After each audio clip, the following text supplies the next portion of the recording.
How to see saved drafts on Instagram. Hi guys, let's get started immediately. Now the first thing is to be on your Instagram application. Now the next thing I'll be doing is trying to save a draft so I can show you how to see them, because I don't have any draft saved on this account. So I'm simply going to tap on the plus icon at the bottom of my screen. I'm going to go over to Reels because what I want to post is a reel. Now let's say I want to post this particular bag as a reel.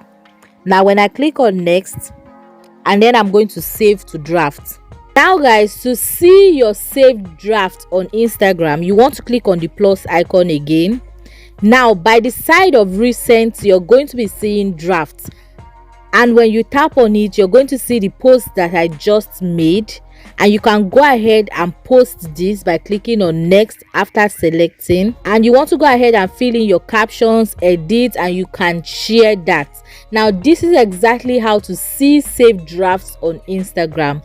Now if you found this video helpful, you want to click on the subscribe button to subscribe to this YouTube channel for more useful tutorials like this. Now I'll see you in my next video. Bye.